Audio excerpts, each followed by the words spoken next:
Mais cet argent qui circulait et qui ne circule plus, est-ce que c'est le salaire des uns et des autres?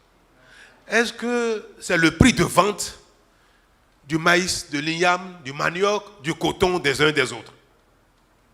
Chacun continue d'avoir son salaire. Chacun continue d'avoir l'argent de ce qu'il a vendu au marché. Mais quel est cet argent qui circulait et qui ne circule plus? Quel est cet argent que le député, le ministre, le maire, le directeur de société, quel est cet argent qu'il n'a plus et qui fait que quand il vient maintenant à sa veille, il ne peut plus distribuer et que cet argent maintenant ne circule plus? C'est de l'argent volé. Il faut oser le dire. Nous sommes tous responsables de ça. Mais si nous faisons mal quelque chose et que nous passons toute notre vie, génération après génération, à faire la même chose, quelques-uns vont s'enrichir, comme des députés. Quelques-uns comme des ministres. Quelques-uns comme des maires vont s'enrichir.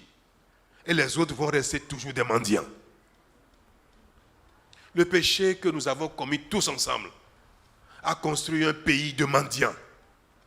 A construit un pays où les impôts que chacun paye, parce que ici dans cette salle, quand vous achetez un habit, quand vous achetez une chaussure, même le pauvre qui achète à la friperie, quand il achète pour 500 francs CFA d'une chemise à la friperie, il paye des impôts.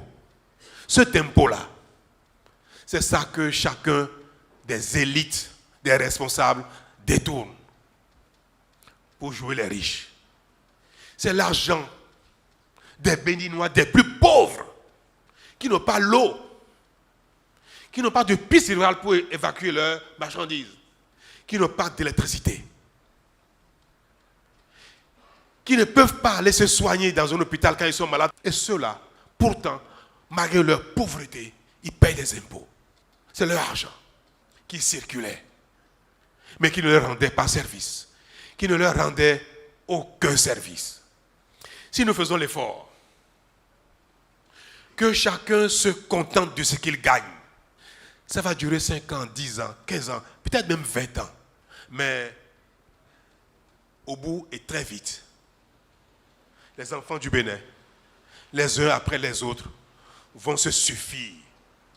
Un pays peut se développer si chacun fait correctement ce qu'il a à faire, s'il est un bon citoyen et que les impôts que vous payez soient utilisés pour faire les routes, les écoles, les hôpitaux, sans détournement. C'est ce qu'on demande à un chef.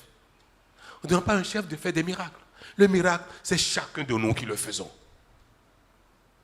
Ce n'est pas le travail d'une génération, ce n'est pas le travail d'un mandat. Mais si on ne commence pas un jour, on n'y arrivera jamais. Et j'ai décidé de commencer.